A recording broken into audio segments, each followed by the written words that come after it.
Jack Hanman speaking. Easy, why so rude? Steve? Sorry, man. This place is falling apart, and Ridley won't even lift a finger to help. You just can't work here. Did the centrifuge strip the fuses again? Yeah, eventually everything's gonna go up in smoke.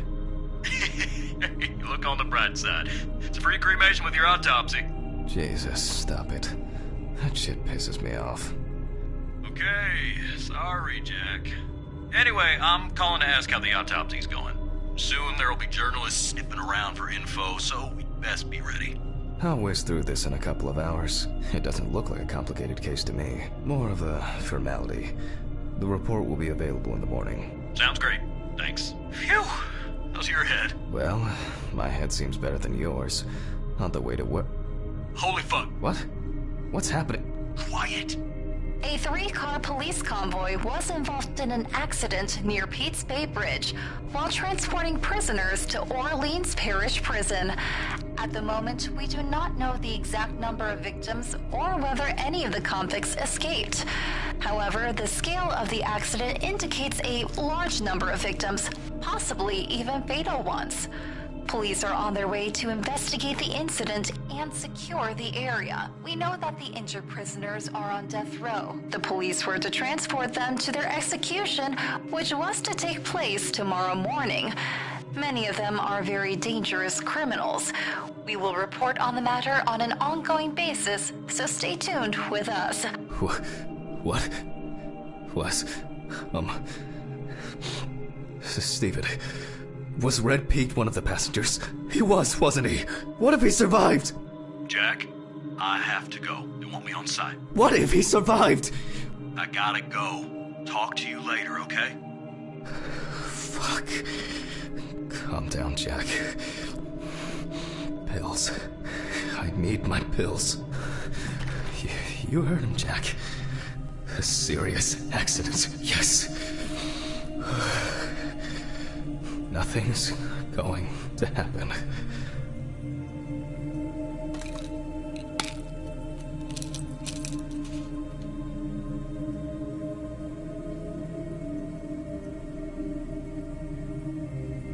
Christ. I've got to get back to work.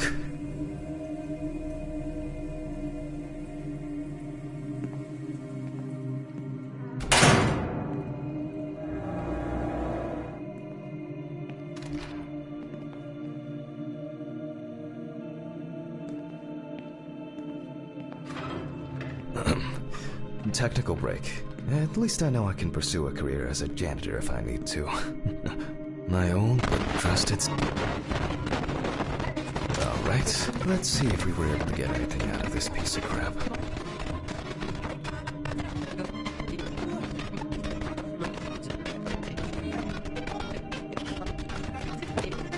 And miraculously, yes, the samples did spin. I'll transfer them to the chromograph in the lab.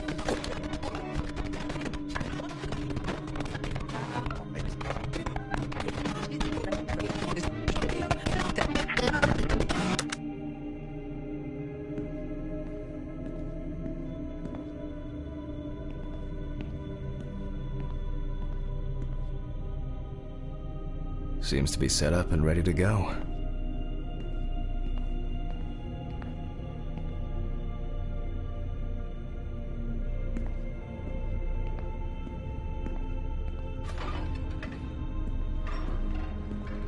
All right, let's load this up.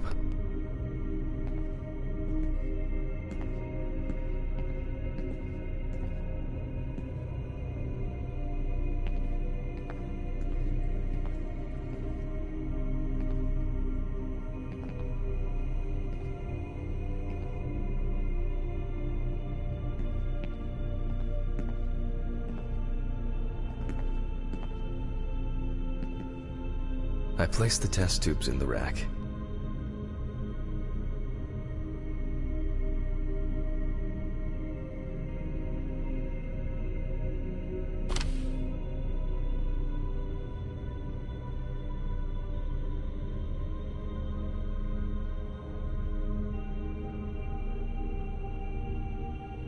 Now, just take 5 milliliters from each.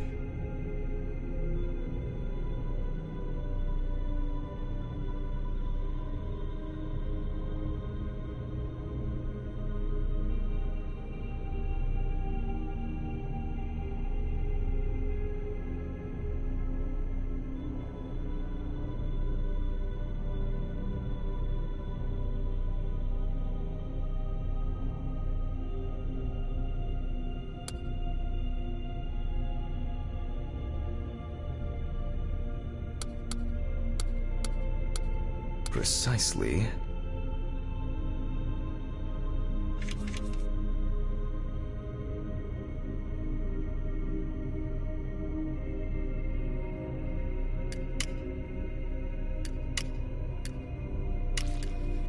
And the next.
Five more.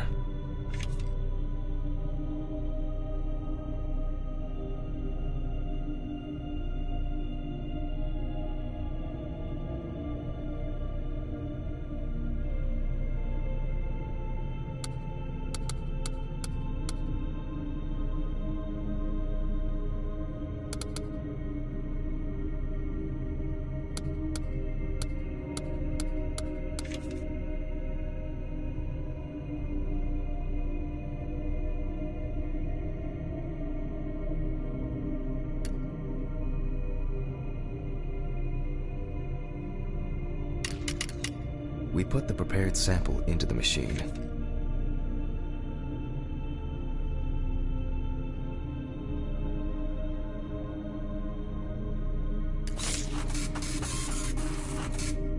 Let's see what we have here.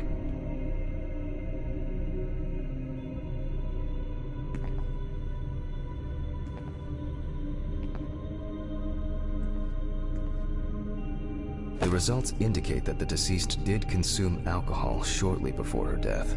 However, this is not an amount that could cause poisoning leading to death, just slight inebriation.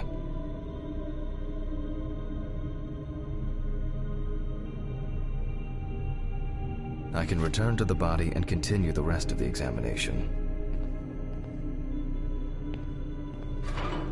The chromatograph results show that we can eliminate alcohol poisoning from our list of potential causes of death. However, remember that alcohol can affect the functioning of the entire body. It disturbs the heart rhythm, accelerating its rate, and dilutes the blood, which may result in more severe bleeding in the event of an accident. Also remember that alcohol affects the metabolism of drugs in the liver, which I'll now look at in more detail. First, I'll pick up the syringe again.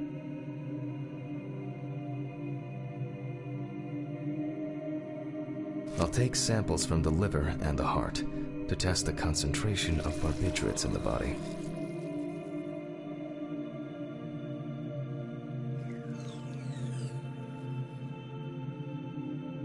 That's enough. I'll do the test later. I'd best not try my luck with the centrifuge right now. Now I remove the liver.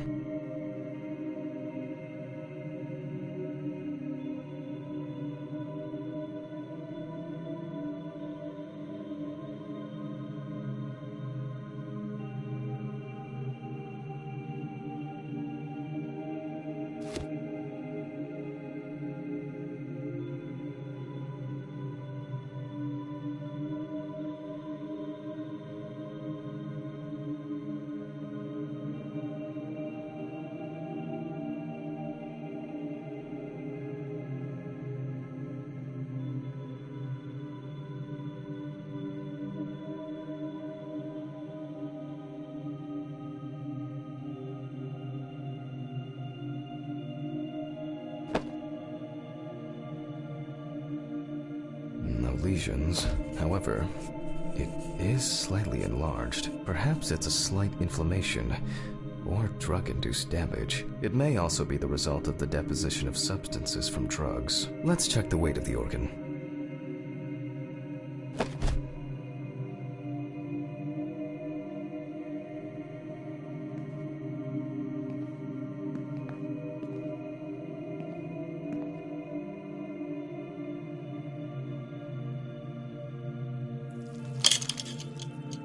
weight is 1,300 grams. The liver is enlarged.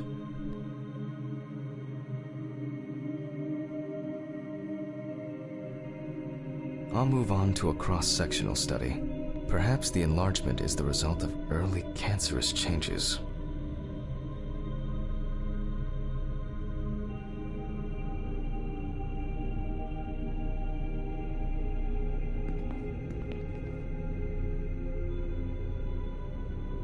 The blade glides through smoothly. I don't feel like I'm encountering any changes with an unusual structure.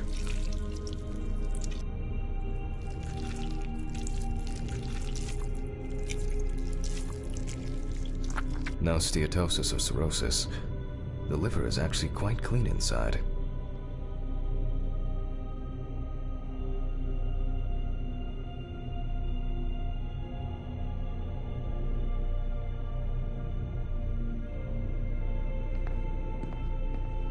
The liver is basically healthy. We already know that the deceased didn't abuse alcohol. The question is, what about drugs or other substances?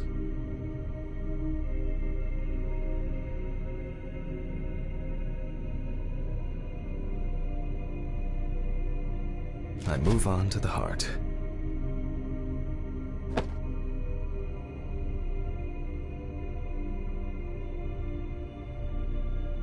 Oh, at a glance, we can see signs of a heart attack. The deceased is definitely too young to have a heart attack due to natural causes. The liver is enlarged, not from alcohol poisoning, and the heart looks like it has collapsed. So, I guess we need to go to the centrifuge and check for these barbiturates.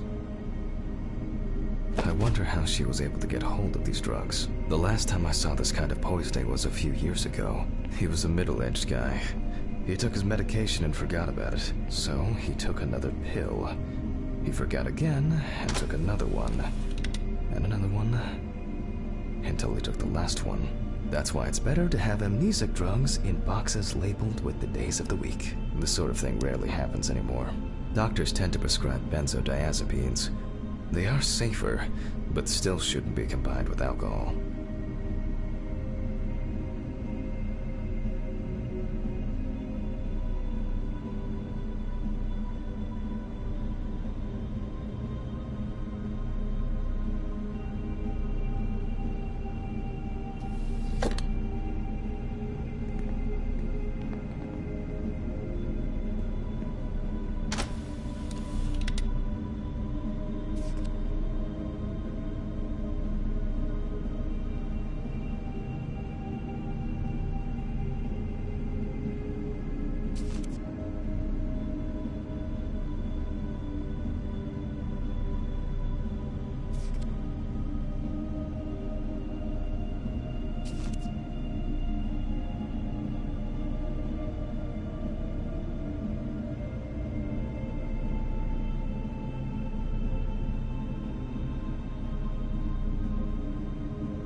We close the centrifuge and pray that it doesn't.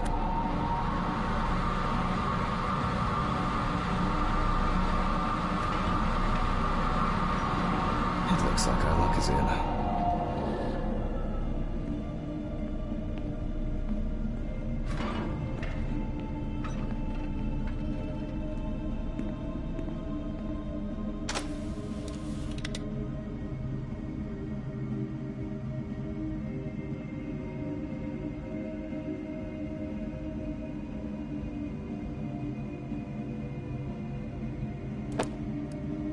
We can take the samples to the lab now.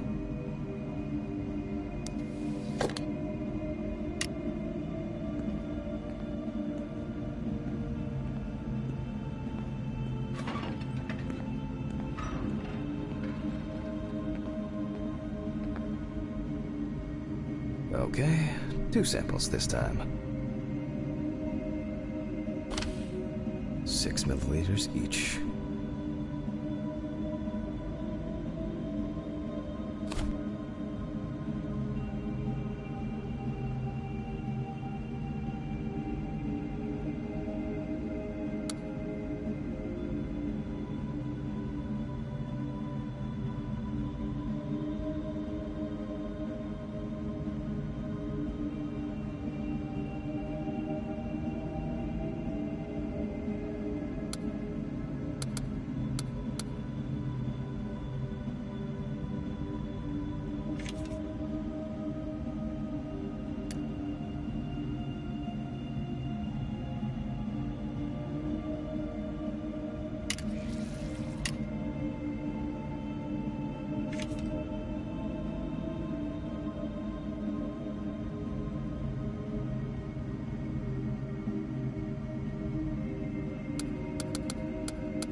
Well, let's see how much of it we find.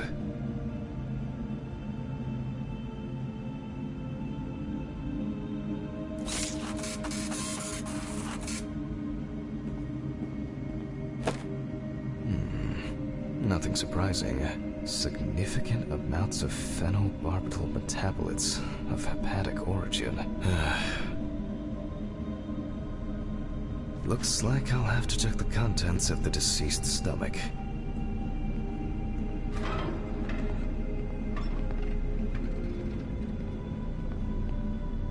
The tests show that the collected blood contained enough barbiturates to cause cardiopulmonary collapse.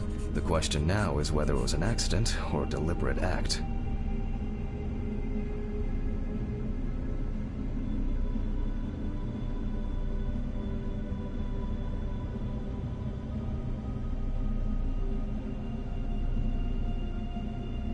I'm proceeding to examine the stomach. Before extraction, I ligate the entire organ to prevent its contents from spilling out. Okay, I'm now cutting out the organ, which will move to the board for dissection.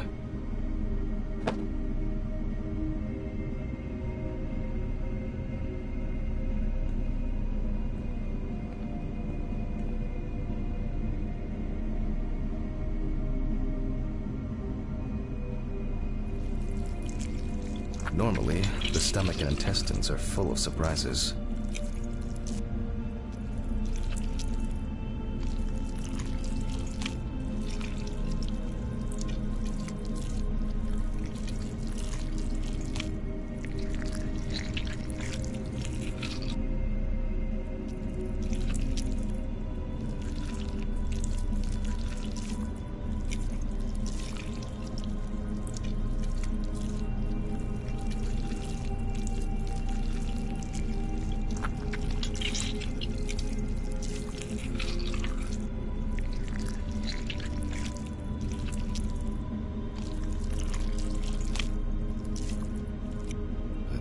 This time, we see remnants of undigested food and a dense mass of pills.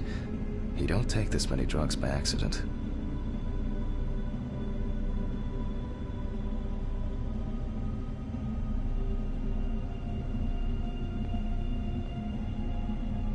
Length and width normal. No obvious pathological changes. Undigested drugs found in the stomach of the deceased. The direct cause of death was probably an overdose. I'll check the rest of the organs, and then the nervous system. We'll see how significant the deceased's trachea is normal. Lungs are normal, no lesions. The victim was probably a smoker, but was unlikely to be in any serious danger. The deceased's intestine is normal. No clear pathological changes. Abdominal cavity checked off. We can check the brain.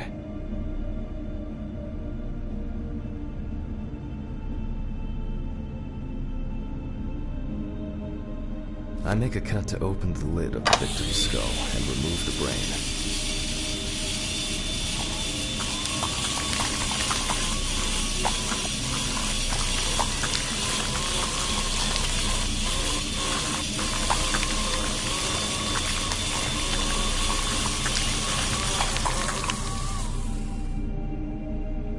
Brain is normal. No obvious lesions. All right. I need to dissect it on a board.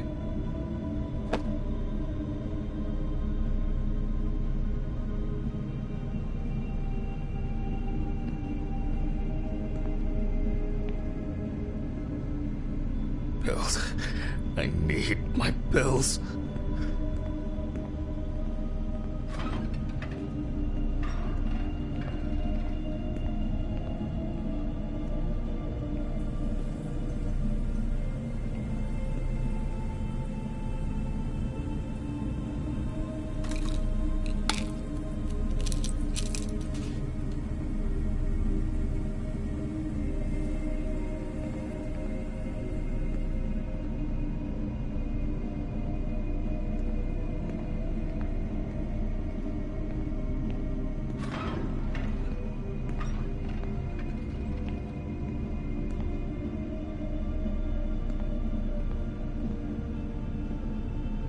Using a knife, I carefully cut through the brain tissue.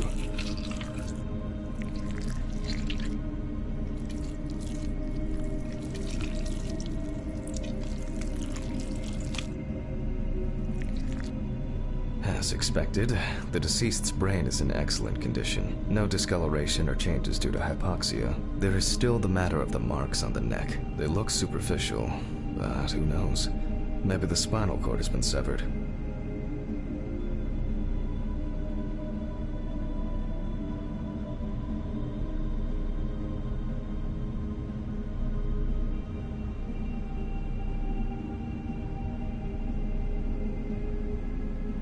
I need goggles and a saber saw. I think the goggles were in the desk drawer. Alice.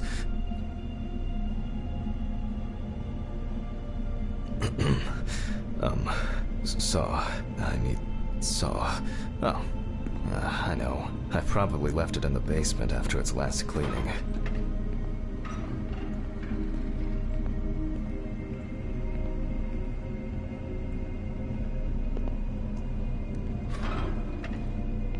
Mr. Ridley, I need a key to the basement. It's in the social room. Why is the key lying at the...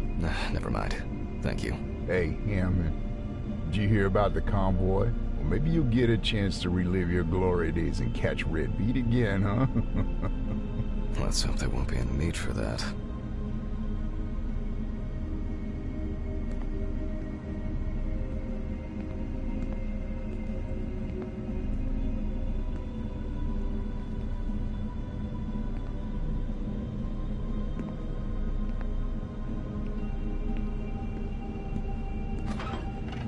If only he could put that much enthusiasm into his work. I get the feeling that searching through this rubbish is more pathogenic than working with corpses.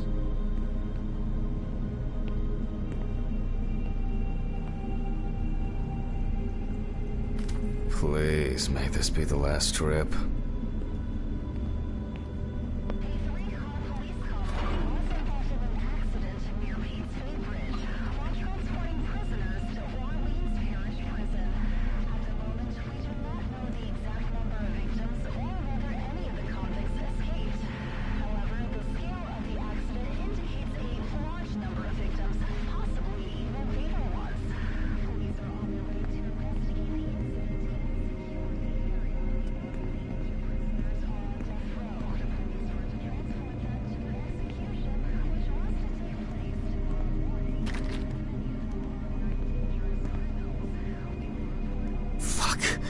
Why did the prison convoy have to get into an accident? Jack, take a deep breath. Deep, pleasantly cool breath.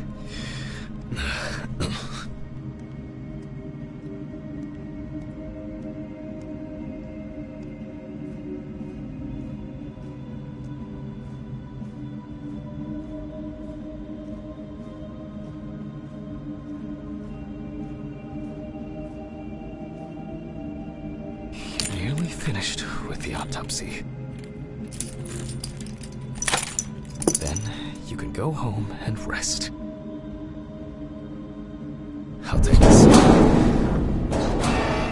I'll check. Fuck! It's jammed! Doesn't anyone do maintenance around here? Damn hatch. Damn red Pete. Will I...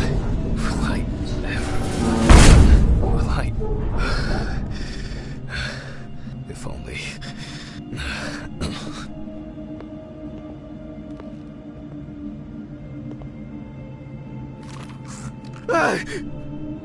Forgot this thing was standing here. It would be easier if I put things away properly. Damn student lectures and their fucking props.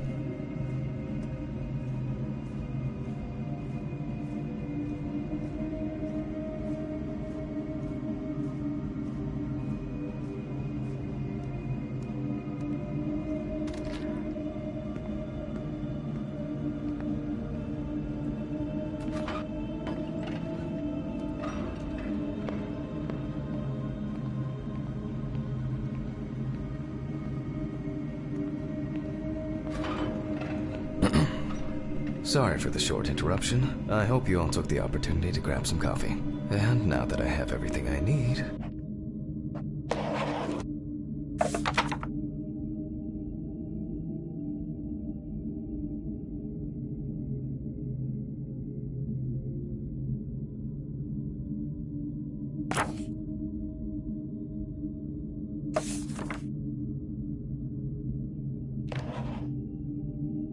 I'll move on to revealing the spinal cord.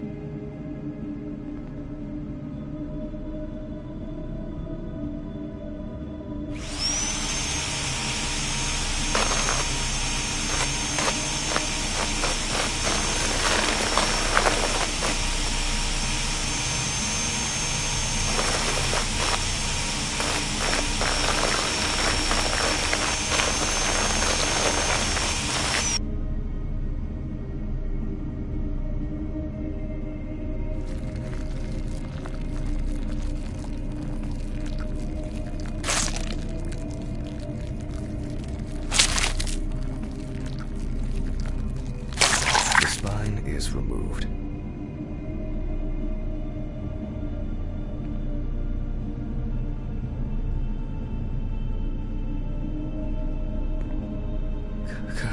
Calm down, Jack.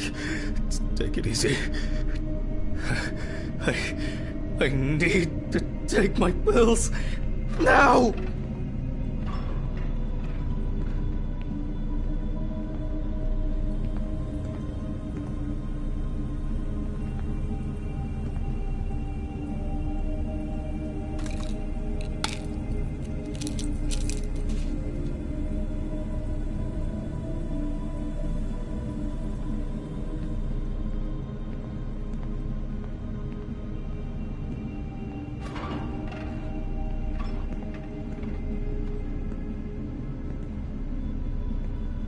I can see that the spinal cord was not severed. This shows that apart from the marks around the neck, hanging didn't negatively affect the condition of the deceased. Ladies and gentlemen, almost over. Now, to sum up and tidy away the body.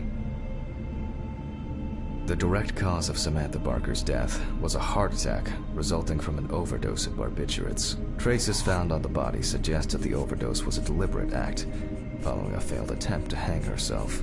The autopsy found no evidence or genetic materials indicating that death could have been the result of an attack. Third-party involvement must be excluded.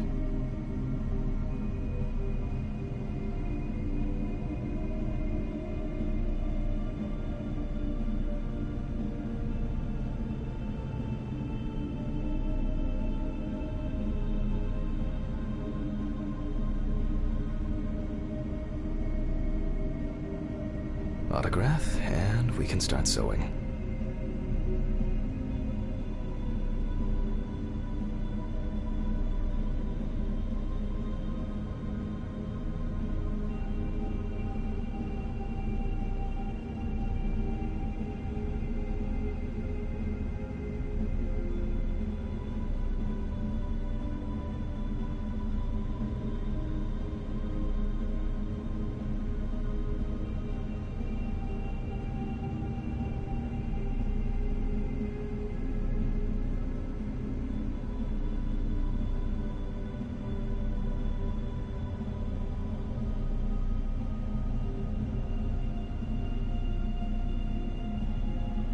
In the 1950s and 1960s, the use of barbiturates for suicide was actually quite common. I think it was most talked about after the death of Marilyn Monroe. At home, it was a help and comfort. On death row, a farewell to the convicts. Well, that's the way it goes. It isn't the drug, but the dose that makes the poison.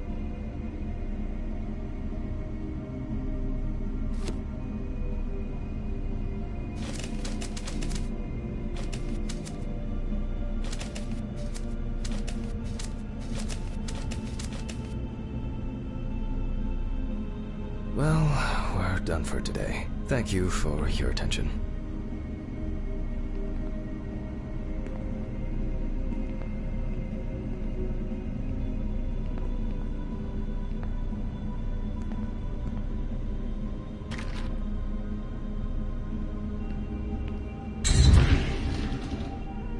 Tiring day. I can feel those hunger pains coming on. I guess I'll have to pick something up along the way. A nightcap will do me good.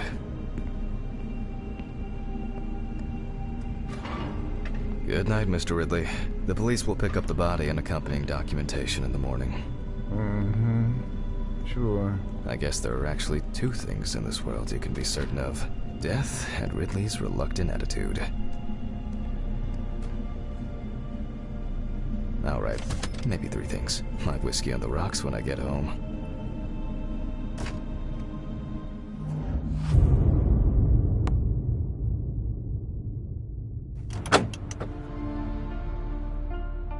So cold. I guess I should have brought my jacket to work.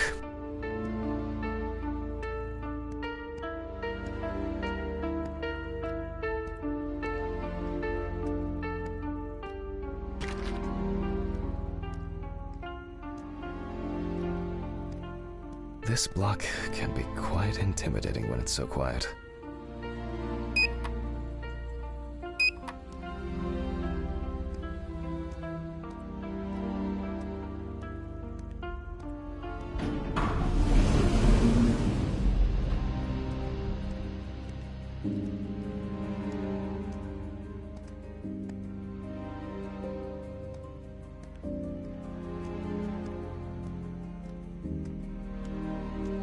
What? What? What the fuck? But I locked it. I'm sure of it.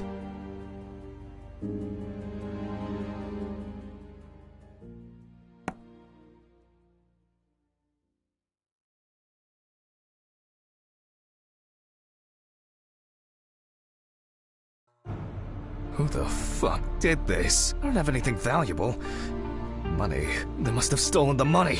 Oh, God. Oh, God. What am I supposed to do now?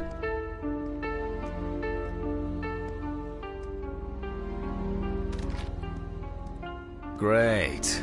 That's all I need. Fuck! What if it was Red Pete? Where? I need my pills. I can't get my thoughts together.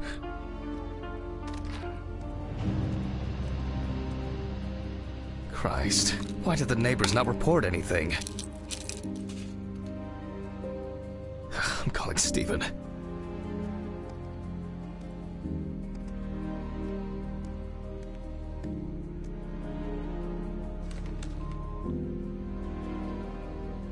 Stephen?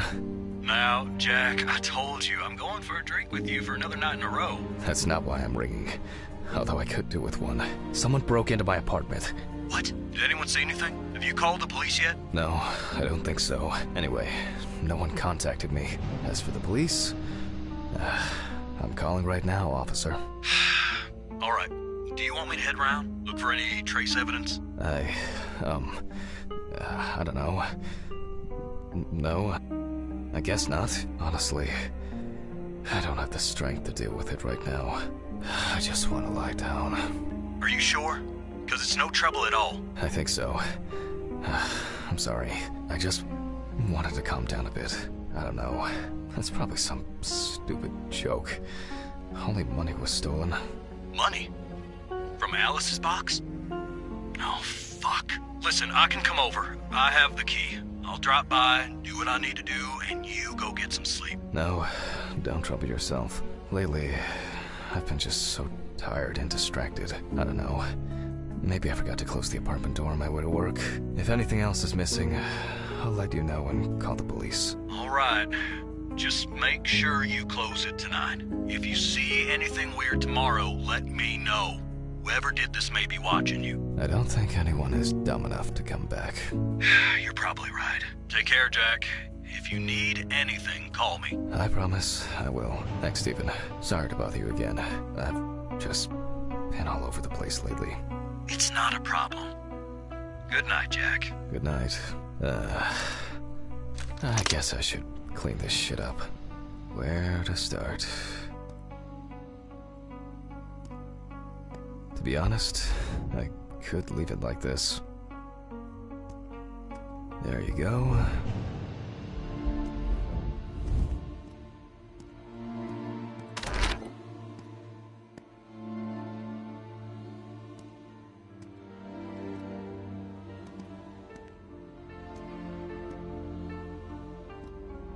I'm glad this didn't break.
Maybe I could barricade the door with this.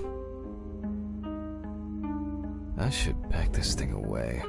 Now I'm sure I won't get caught up in these papers. Alice's family should really have some of these. That's enough for now. Jeez, I'm exhausted. I'll get the rest in the morning. What a mess. Now if only I could blame this on the burglars.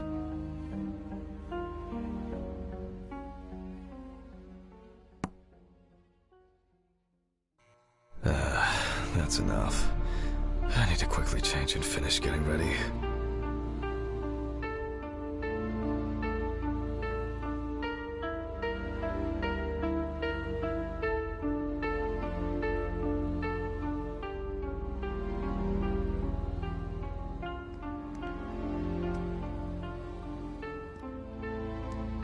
I'm gonna be late for work again.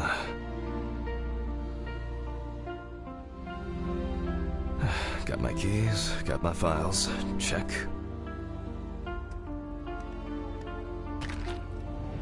Oh yeah, I should take my pills.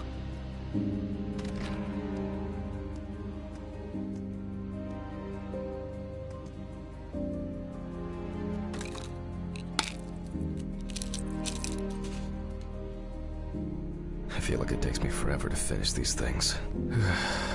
Time to go. Remember to close the door properly, Jack. I'll ask the neighbors tomorrow if they saw anything suspicious.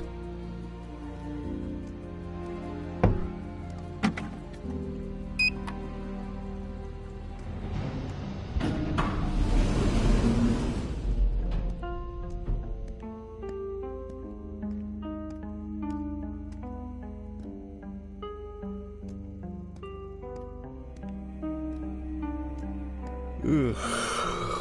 I wonder if Ridley fixed the coffee machine.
Oh, for fuck's sake. Maybe they'll finally fix that door.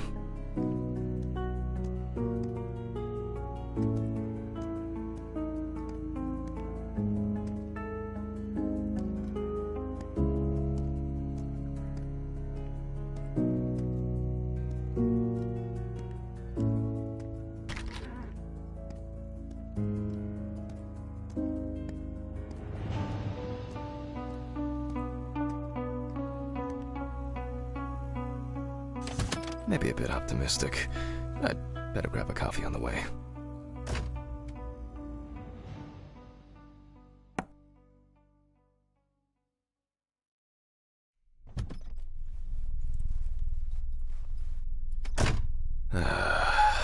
I'm exhausted. I wonder who Steven brought in today.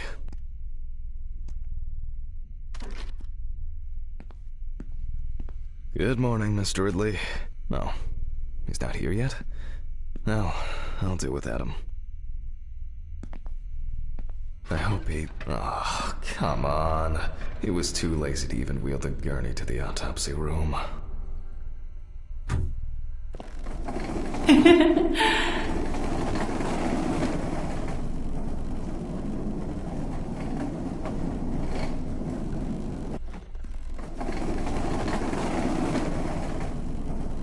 Almost there.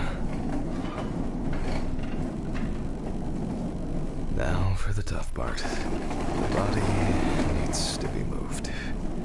Where's Ridley when you need him?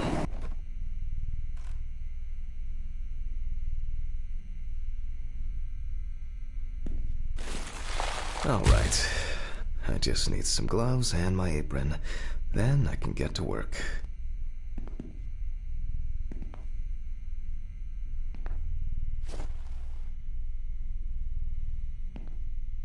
I'm going to need my tape recorder for this.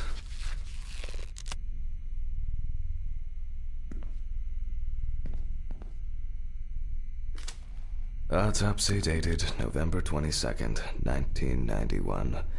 7:32 p.m. Led by Dr. Jack Hanman. I begin by verifying the identity of the Jane Doe. It's most likely Harper Lloyd, age 35, found in a well-owned house by her neighbors Leonard and Dorothy Chelsea, reported missing for a week. Firefighters found the body after the Chelsea family began complaining that their tap water tasted strange, and at one point had begun to smell and turn a dark color.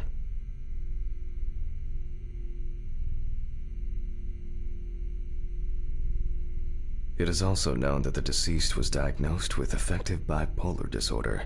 Harper was placed on drug therapy, which she dropped out of fairly regularly. During her treatment, she was under the care of her common-law partner, Richard Benson, professional truck driver. The last person who had contact with the deceased was her partner. Harper's last message read as follows: "I'm gonna take a shit in their stupid well. Then we'll see who has the last laugh." Nice one. Police records also show that Mrs. Lloyd was in constant conflict with her neighbors. The constant parties and subsequent brawls made living in the area nearly impossible, especially when Lloyd's partner wasn't around. I proceed to open the bag. The most important task in forensic identification of a drowned person is to distinguish whether the death occurred before or after entering the water.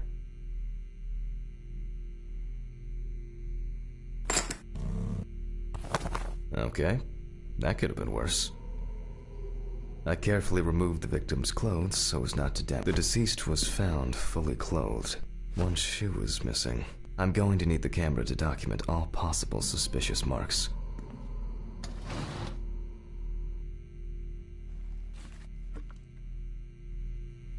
Definitely the first thing that stands out is the very advanced post-mortem gigantism.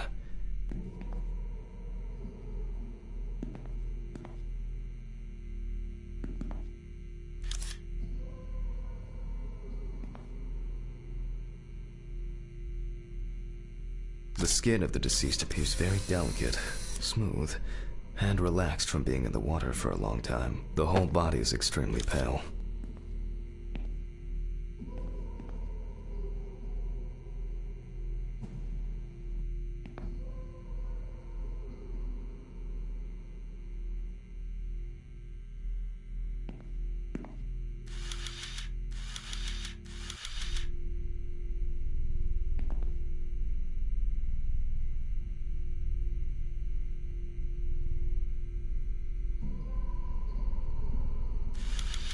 There are bruises and hemorrhages on the neck. These usually occur due to increased inhalation when fighting to breathe underwater.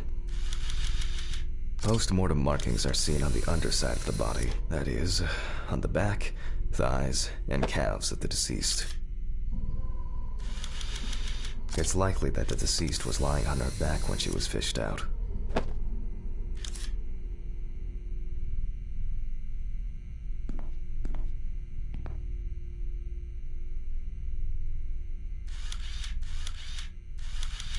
The so-called washerwoman's skin on the feet, the deceased had indeed been in the water for a long time.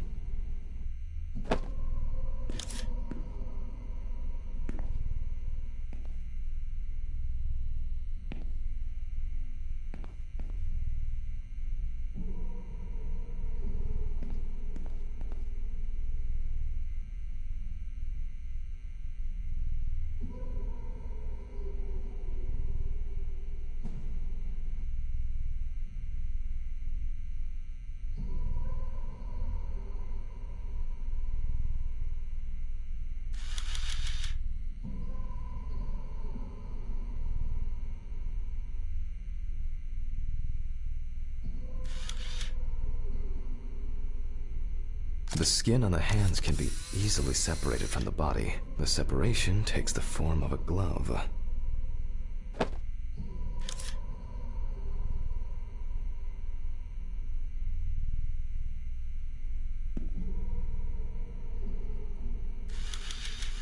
There are some obvious scratches on the skin.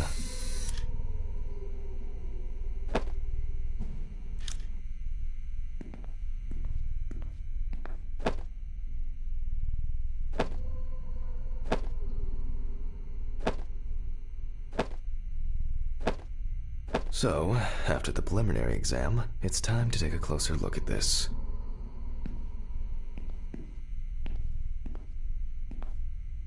Today's date, the deceased was clothed. Rigor mortis does not need to be checked. Based on the state of decay, you can be sure it has subsided.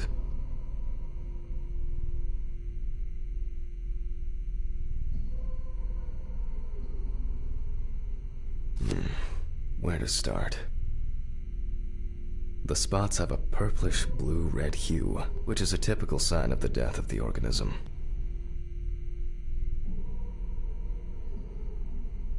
Yep, pretty typical. Livor mortis are formed as a result of putrefaction of blood in the veins.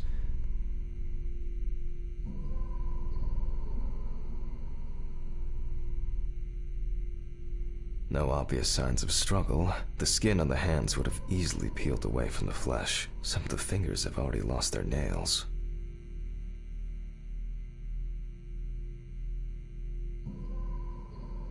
There are obvious scratches on the skin, especially on the back and hands. These could be defensive wounds, evidence of some sort of altercation prior to death.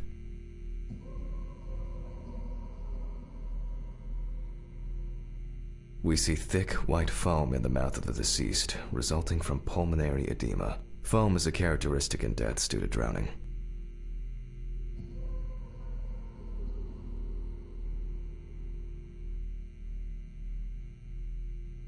Due to the fact that the deceased was wearing shoes all the time, her feet are in better condition than her hands. Nevertheless, we can still notice a clear, wavy skin and the so-called washerwoman's skin texture. Okay, that's probably enough to indicate it. I'd better note that down in the records. Marks found on the neck and foaming at the mouth are typical signs of drowning people.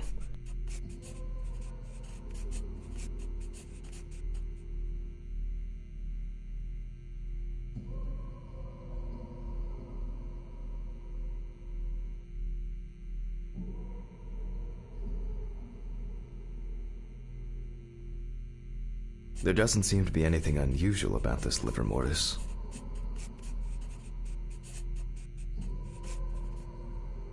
Hands heavily wrinkled from submersion in water, typical washerwoman's skin.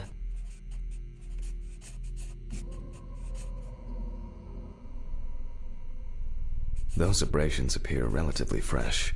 No healing or scarring is visible.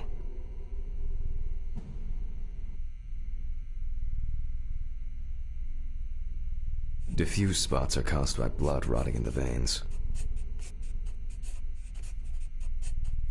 Considering the deceased's penchant for drinking alcohol, it could have been a mere accident.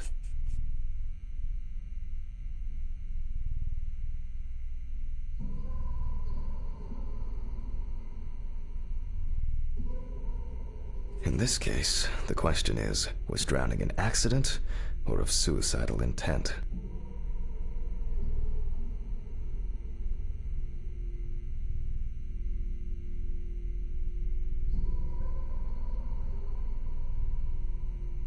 Maybe it's just abrasion, or maybe the result of a fight and being pushed into a well.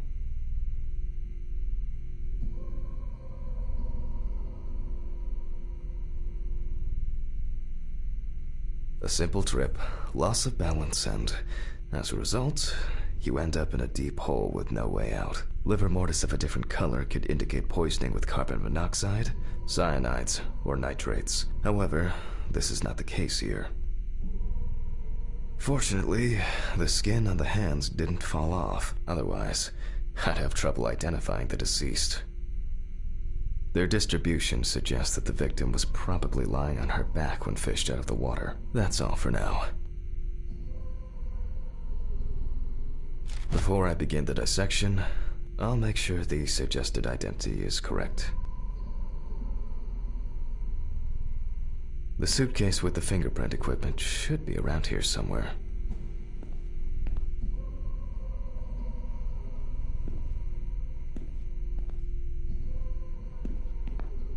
Oh, here it is. The fingerprint sheet should always be checked. Slipping fingers, too much or too little ink. If the body of the deceased is well preserved, fingerprinting is similar to that of a living bird. With decomposing bodies, the tissue of the pads and the fingers tends to shrink. To remove these shrinkages, a mixture of glycerin or air is used. I'm going to conduct a dactyloscopic examination. If in fact the deceased is in the police database, I will find her.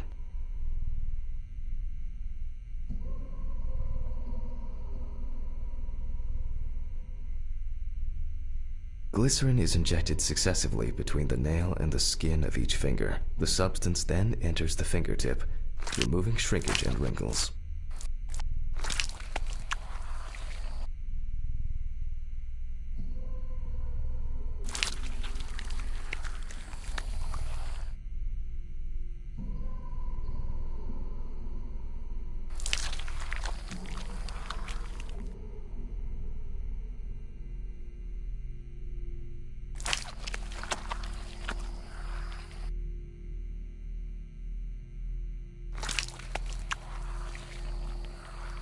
Now I take a brush. Only when the skin is taut and elastic can you use ink.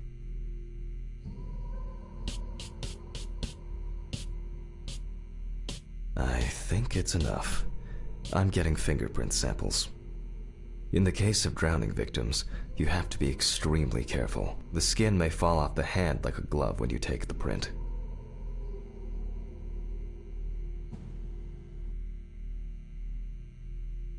I'll use the fax machine to add the print into the system.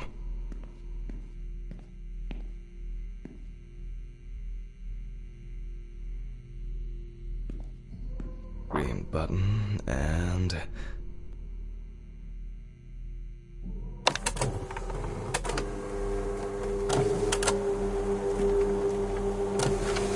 Once the data uploads, I'll run the prints against the police database on the computer.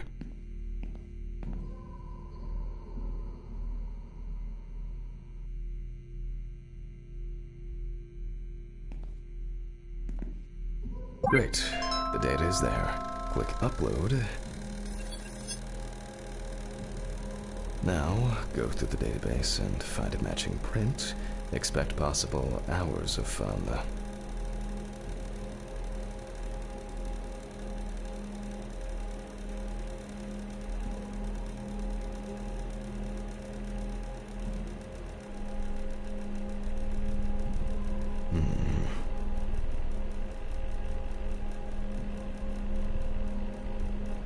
One more. Analyze button.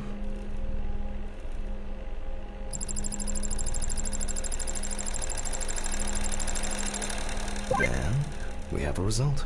Everyone has a story to tell, even if it's just a police record. So, as predicted, the deceased turned out to be Harper Lloyd. That went smoothly. I'll print this out and attach it to the medical records.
Great. Now I can go back to my inspection.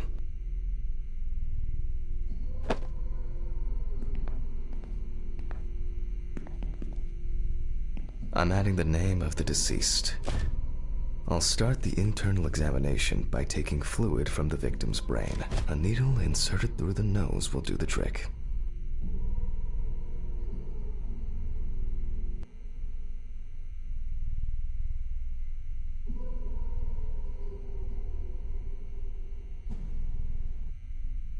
If the victim was alive when she fell into the well, she must have swallowed water fighting for her life, and then diatoms, characteristics of pooled water like a well, got into the body.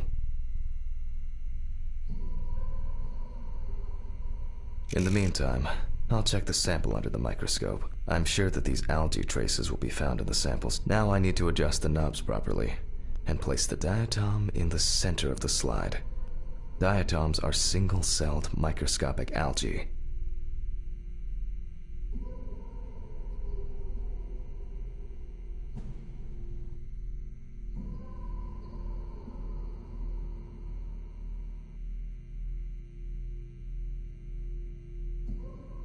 It's not a dirty lens, I'm afraid, but rather a bad focus.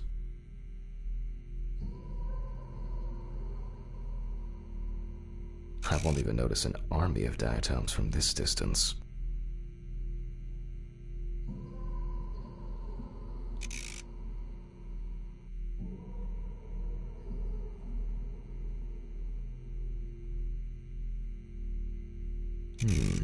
Great. This way I'll see if I'm dealing with a large concentration of these algae. The aperture still needs adjustment. Oh. I'm finally starting to see something. The aperture still needs adjustment. The image is too dark. Oh, I'm finally starting to see something here.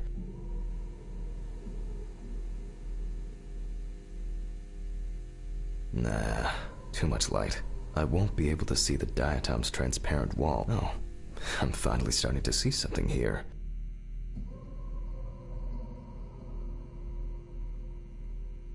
And perfect.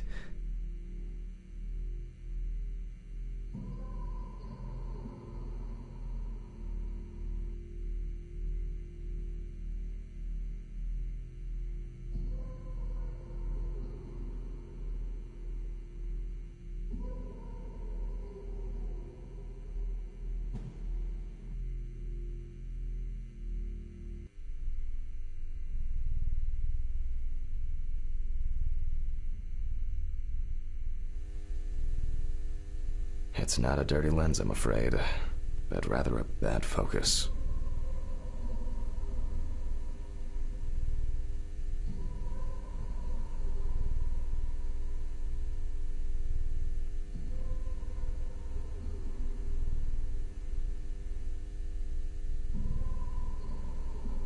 I won't even notice. Great. This way I'll see if I'm dealing with a large concentration of these algae. I won't even notice an army of diatoms from this. Great. This way I'll see if I'm dealing with a large concentration of these algae. Nah, too much light. I won't be able to see the diatom's transparent walls. Oh, I'm finally starting to see something here. The aperture still needs adjustment. The image is too dark. Oh. I'm finally starting to see something here.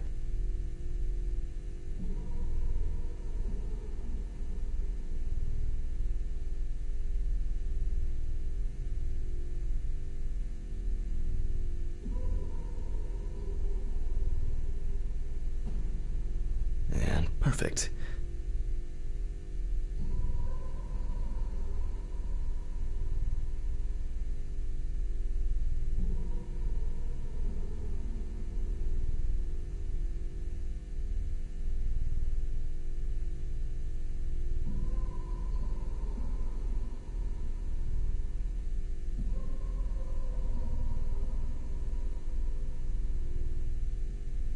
As expected, we find the aforementioned algae in the solution. Their upper part, Epitheca, which overlaps the lower, Hypotheca, is clearly visible.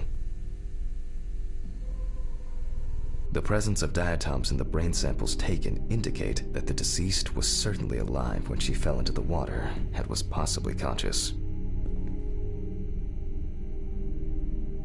Since there were diatoms in the brain, it means that many more of them must have entered the body. Studies of the rest of the organs will most likely confirm this hypothesis. I can finally get to the practical part. I must be extra careful because the skin of the deceased is very stretched. I wouldn't want an explosion here.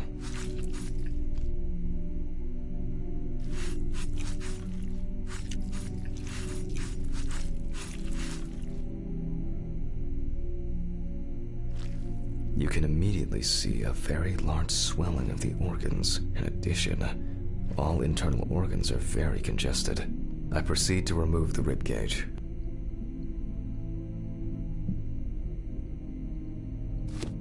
It's easy to see that the ribs have been imprinted in the lungs, so I'm going to start by drawing blood from the lungs for testing for diatoms.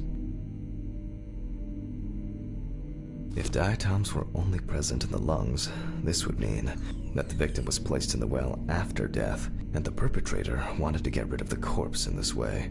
Now, I remove the lungs and proceed to their examination. Taking the lungs in my hand, I feel that the tissues have lost their elasticity, which is the result of water emphysema. In addition, there is significant swelling of the organs, and as a result, we have a nice imprint of the ribs. The emphysema itself, it's clear how far it's progressed, which is characteristic of drowning. Corpses found in water are worth examining with a tomograph. However, I can't count on such luxuries, so I must reach for a more archaic technology: a bucket and water.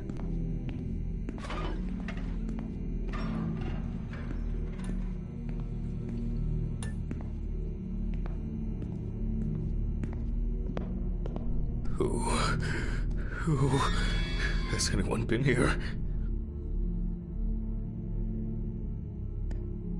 I hope no one dipped a mop in it. It's best to go to the lab for this.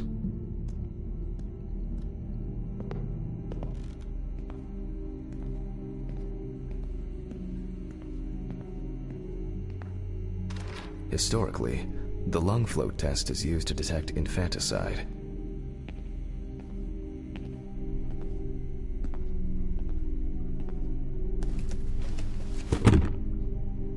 The water should be at room temperature.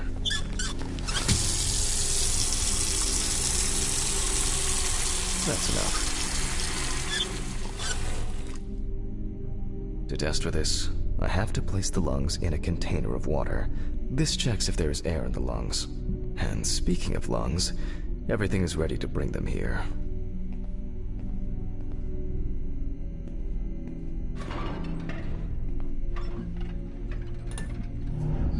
Jesus.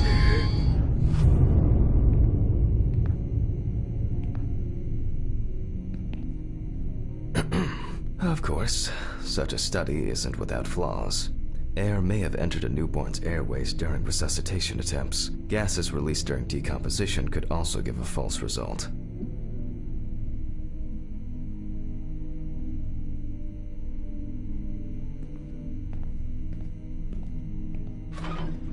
In this case, however, it's about something else, namely, the amount of fluid in the lungs.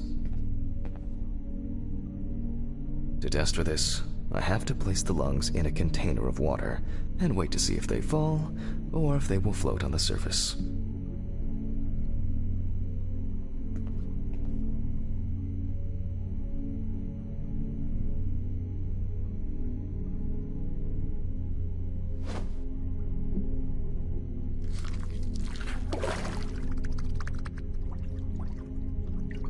Just as I assumed, the lungs collapsed easily.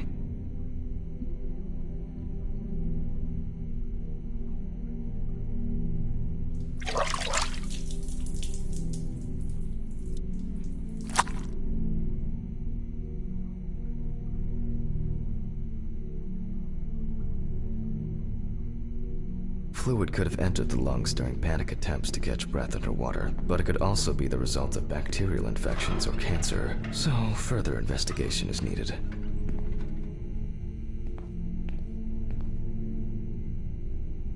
I move on to dissecting the lungs of the deceased.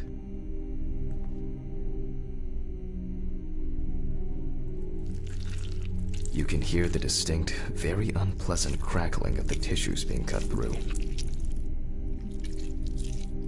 The parenchyma is remarkably pale, although small hemorrhagic foci and petechia are present on the surface. All right. Now, I will check the collected fluid under a microscope. If we find 20 diatoms on the slide, it can be considered drowning, and our result is not false positive due to possible contaminations. Let's see, although I expect we'll find them easily. I won't even notice. Great. This way I'll see if I'm dealing with a large aperture. Oh, I'm finally starting to see something here. It's not a dirty and perfect.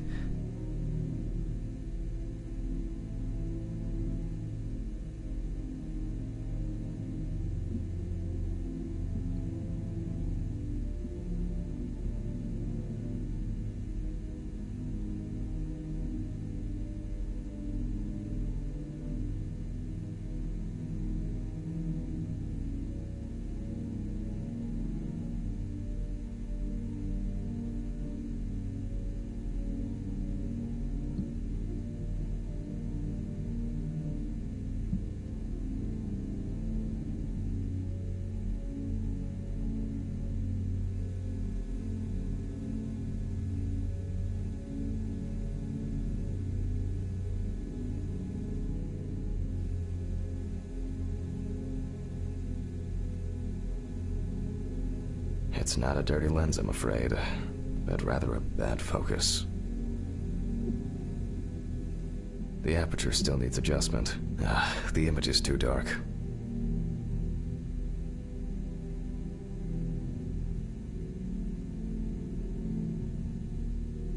Oh, I'm finally starting to see something here. I won't even notice. Great. I won't even notice an army of diatoms. Great. This way I'll see if I'm dealing with a large concentration of these algae. Oh, I'm finally starting to see something here.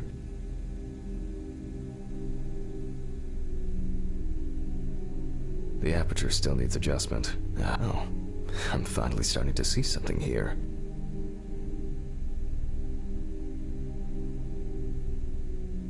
And perfect.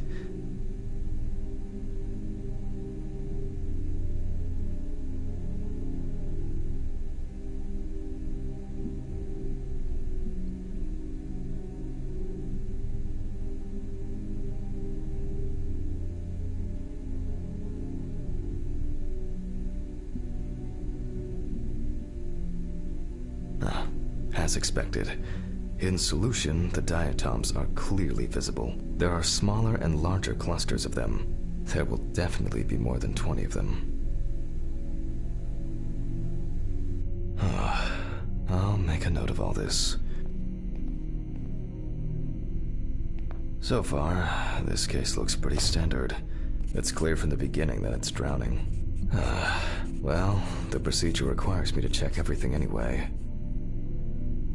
So, I move on to checking the other organs. I ligate the heart, and then remove it. Strongly developed putrefactic hemolysis of the organ can be seen at first glance. Apart from that, no signs of a heart attack or other heart disease.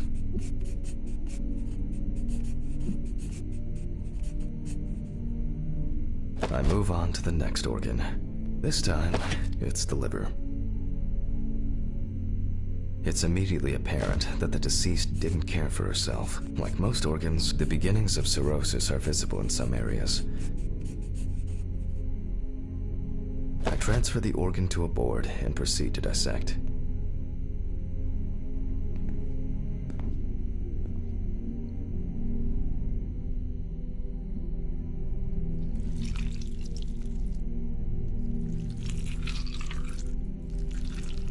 The cross-section clearly shows dilated veins and many small hemorrhagic foci. I must admit that this is quite a feat, considering the rather young age of the deceased. Harper enjoyed drinking so much that she might not have lasted a few more years.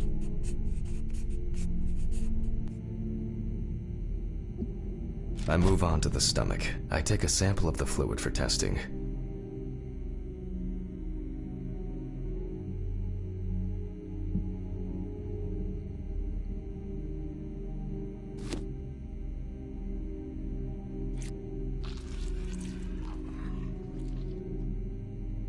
It looks very turbid. I'll see what happens after spinning, but that's in a moment.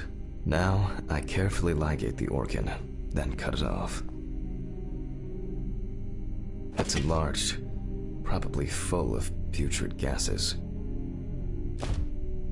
I transfer it to the board and carefully open it, checking the contents.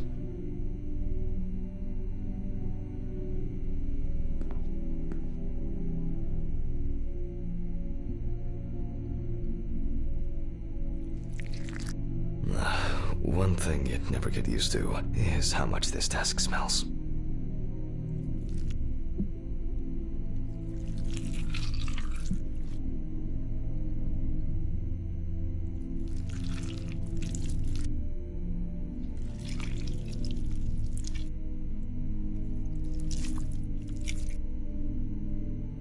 Okay, the stomach is full of fluid and unidentified organic matter, which is probably... So let's check the diatoms. Again, but in a centrifuge for a change. The problem with examining drowned people is being able to show whether the death was due to drowning or whether something else contributed to the death. Cramp, heart attack, drugs, homicide, or some accident. Such an analysis requires viewing from different angles and a careful and my own but trusted centrifuge. Ideal for all the fluid tests I need to perform during an autopsy.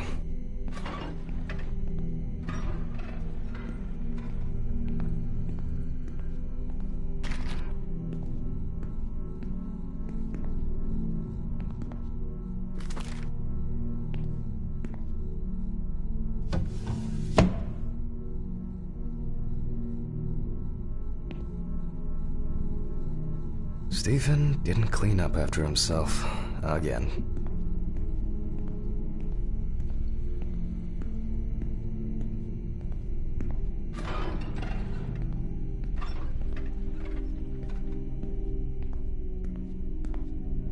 Okay, this is one last little sample. Now set.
Done. I'll run it directly into the chromatograph and run it against the data from the police.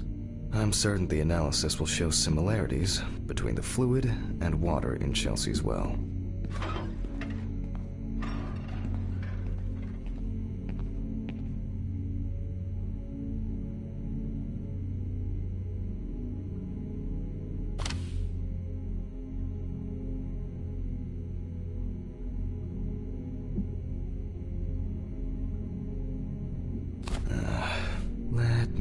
think 3 milliliters should be fine.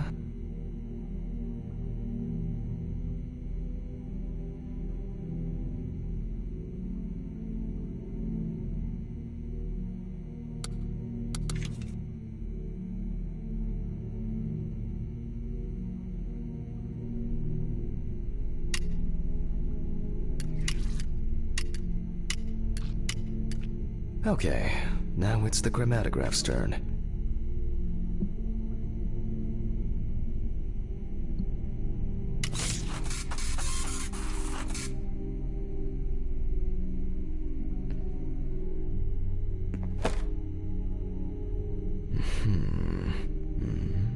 Yes, the water sample matches the one provided by the police. Well, the results are quite clear. I was hoping it would be a more interesting case.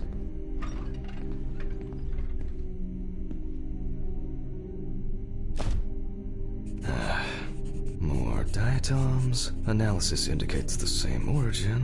Blah, blah, blah. There's little left to do. I'm going to check the airway patency of the deceased. Interesting. Looks like there's something stuck in the trachea. I'm moving to the board for further inspection.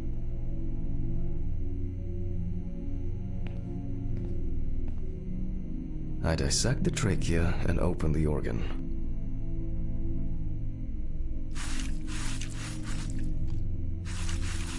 Inside, I find a wedding ring. This is interesting. Let me look at it.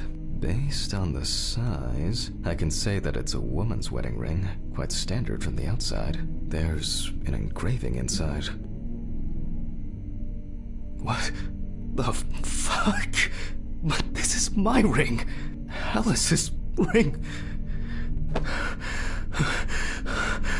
But how did it... But this should be at home. I have it! At home. It's... I have to check this out. Where are my meds? Where the fuck are my meds? Jesus Christ! Hope these all make it go away. I have to check the apartment. It can't be.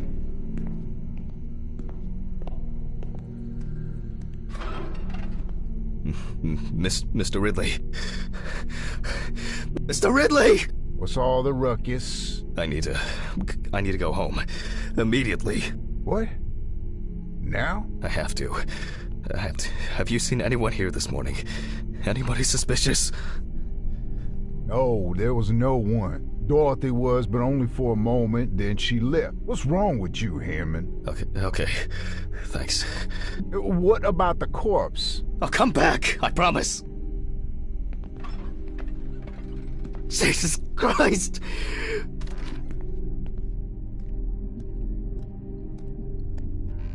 I have to check this out.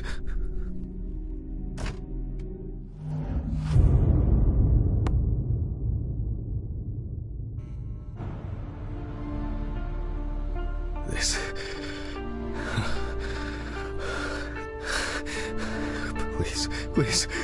Please be there. It can't be her wedding ring.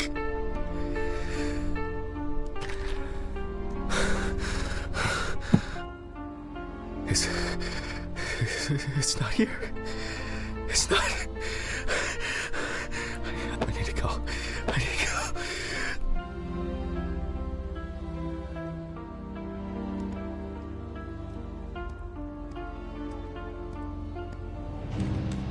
This is sick!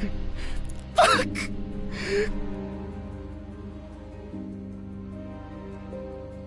Come on, Steven. Pick up the fucking phone! Hey. What's up, man? They took the ring! What? What ring? What are you talking about? They took the wedding ring. Alice's wedding ring!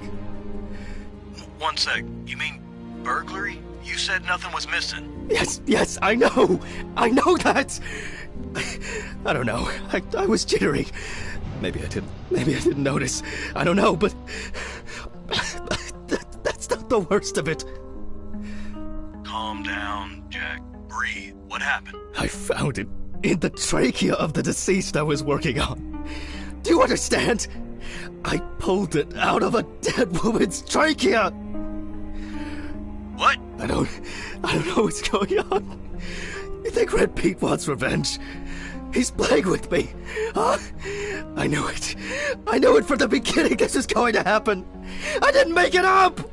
Jack, listen to me. Try to calm down. Don't leave the apartment. I'll be with you right away, okay? I'm on my way. What sane person would do something like that? Fucking Ridley lets in whoever he likes as usual. What are you saying? Steven? Don't leave me, man. Come on. Fuck. Oh, God, what now? Okay, I need a drink.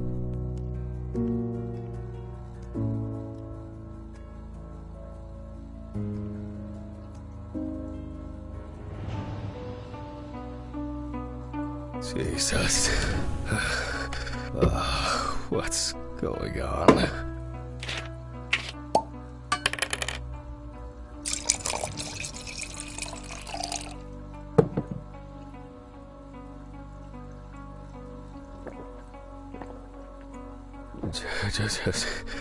Just one sip more. Yep.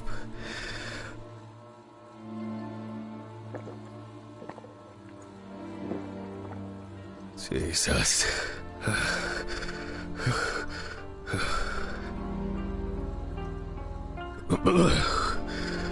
Okay.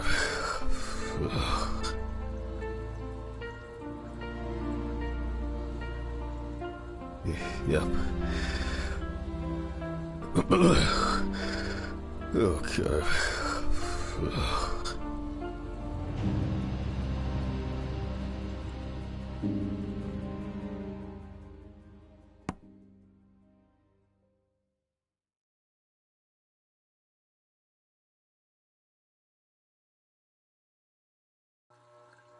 These reports will kill me one day.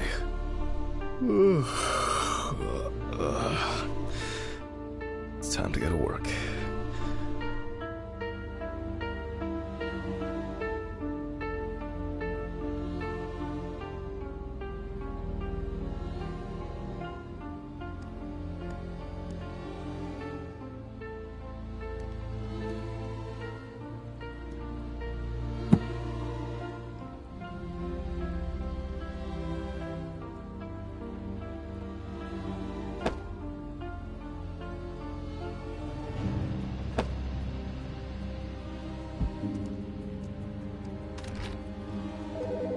Fuck.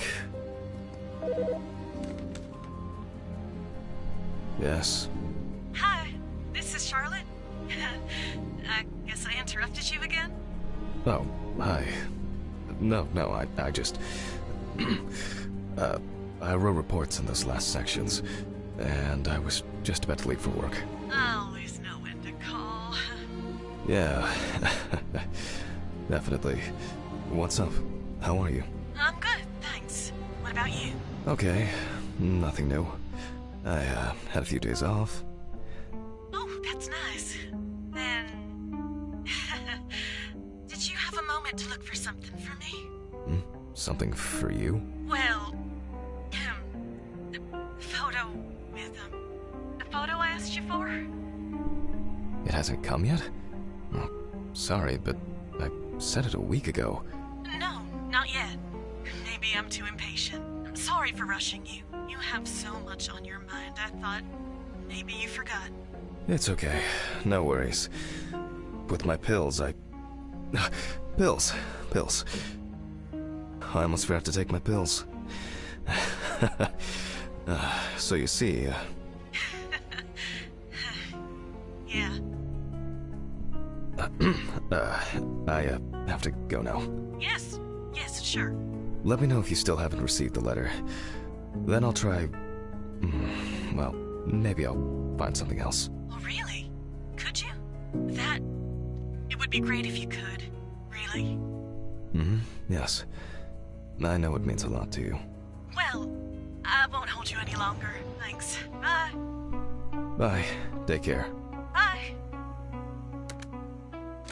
Damn. Did I mess up the address? How am I gonna get those pills?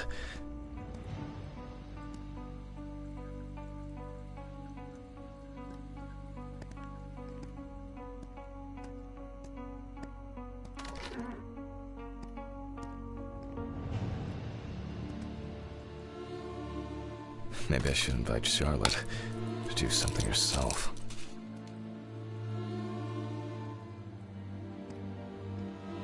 I should take out the trash first.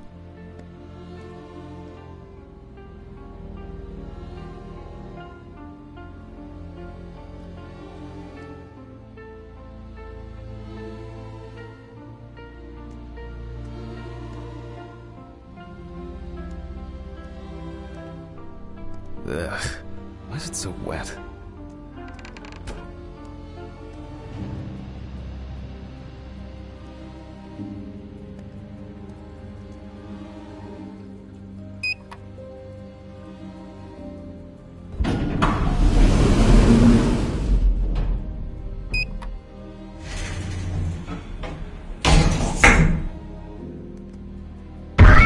Fucking hell! I shouldn't be this tired.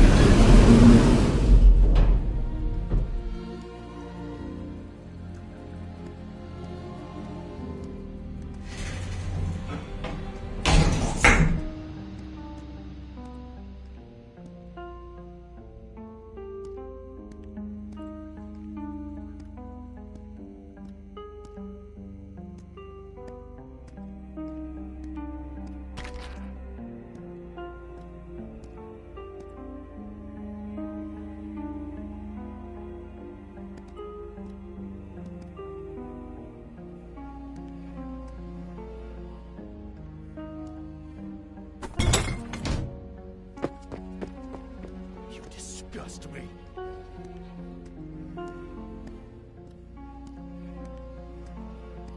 I wonder if Alice's mother has a film of this photo somewhere. I actually hadn't thought about it before. I should call her on Friday.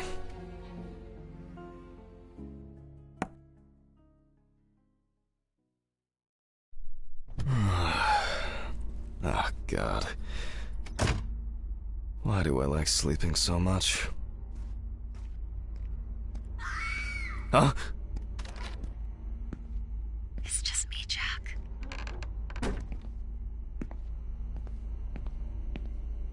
Good afternoon. Isn't it a bit early for you? I missed our invigorating conversations. Has Stephen brought the body? Yeah, the trolley's in the hall. Maybe wheeling it to the dissection room will be invigorating enough for you. Huh. I've missed how friendly and helpful you are.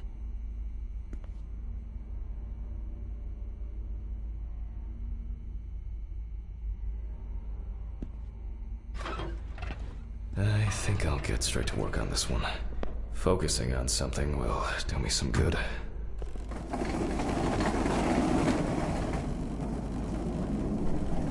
Christ, this one's heavy.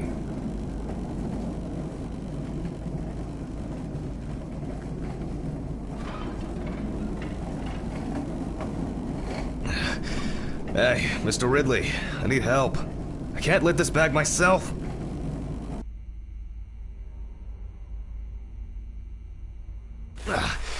Ridley!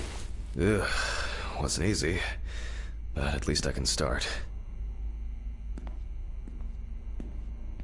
A new package must have arrived. I guess Dorothy ordered it.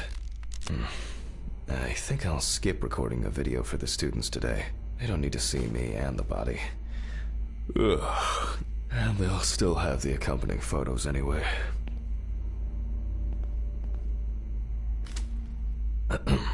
November 27th, 1991.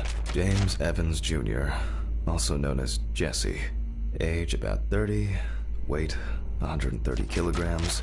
Height, 180 centimeters.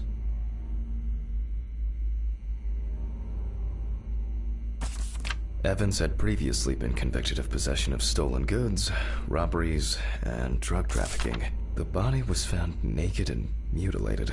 Clothes, probably belonging to the deceased, were found lying nearby. Police photos show that the body was not even particularly hidden, but only covered with a thin layer of soil, branches, and leaves.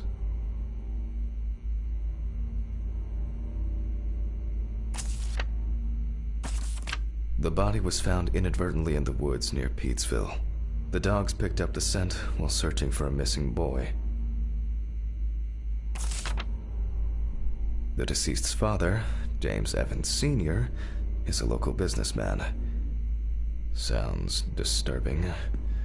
I wonder what condition the body is in then. I'll start by opening the bag.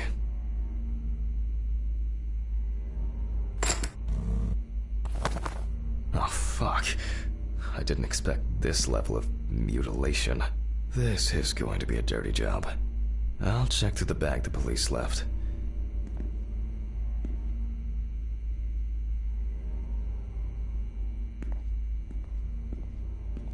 Maybe there will be something worth noting about the victim's clothes. Leather belt, plain cotton t-shirt, classic jeans. Oh, dirty and torn. The bloodstains don't appear to be related to any injuries on the body. The deceased must have been unclothed before he was injured. Traces of dirt mixed with blood and rubbed leaf litter. Evans must have been crawling, or was dragged along the ground. Interesting. Most of the blood is visible around the neckline. However, after decapitation, I would expect a larger stain, mainly traces of soil. It's a bit like the perpetrators pulled his shirt over his head.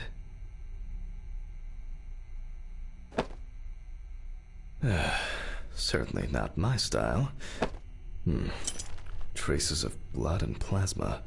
It could have been used to stop or reduce bleeding.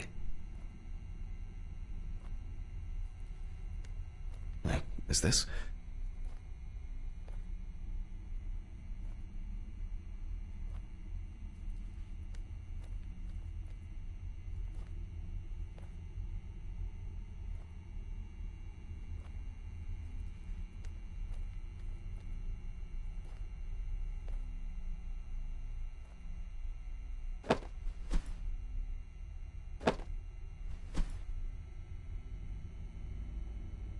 Something stuck here.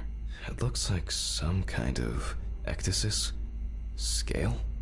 This could point to an animal being responsible.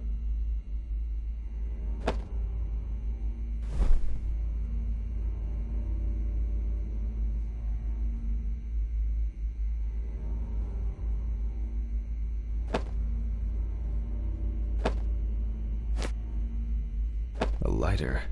Engraved with the police insignia. Still, it looks somehow... it's probably a coincidence.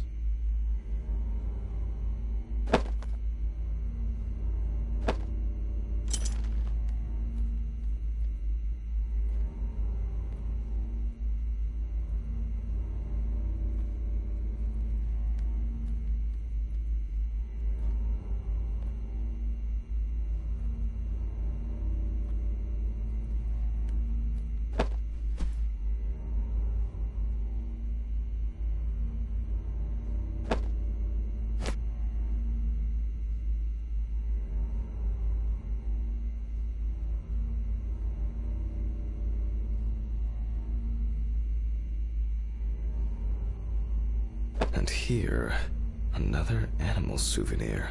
It looks different than the previous one. The only thing I can tell from the clothes is that before his death, Evans had either put up quite a fight, or the attackers simply dragged him along the ground for a long distance.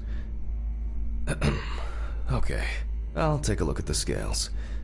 They seem too different. Dorothy once brought an animal encyclopedia here. She performed an autopsy on an exotic animal smuggler. The guy suffered an accident while transporting illegal animals. Not only were the police needed on site, but it took nearly a day to round up his cargo. Dorothy had a hard time with that case. Did the impact kill him? Or did one of the animals he was transporting do him in? They even talked about it on the news. People were terrified that some reptile would just come out of their can and grab him. Okay, the book.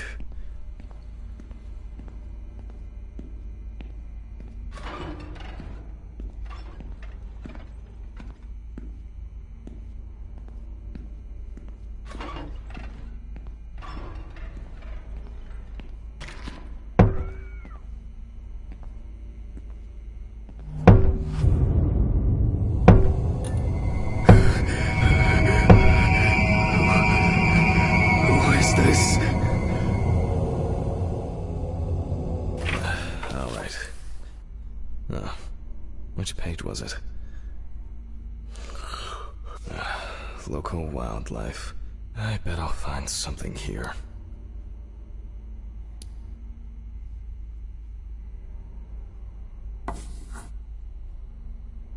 Oh, that was quick.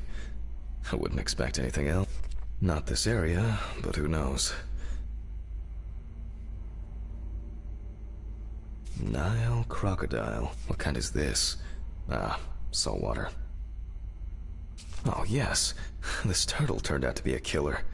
He ripped off the guy's wrist and tore him in a few other places. Aggressive. I only need to concentrate on the crocodile chapter.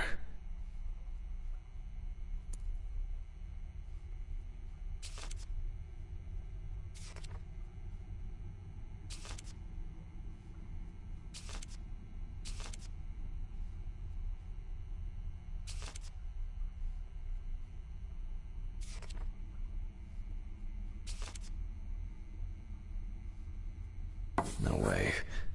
I would expect something local? I certainly don't remember hearing of an animal escaping from the zoo. So, either someone donned in crocodile products was around the deceased, or one of them attacked him. I'll examine the body and take photos.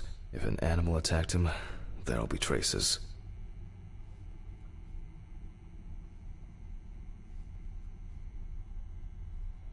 Ugh, Christ.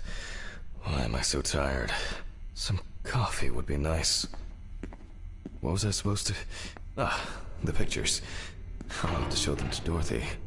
Too bad that we no longer keep our ranking.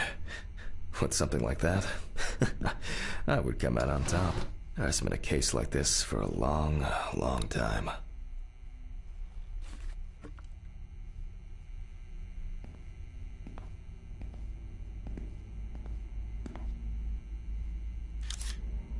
All right, I'll begin.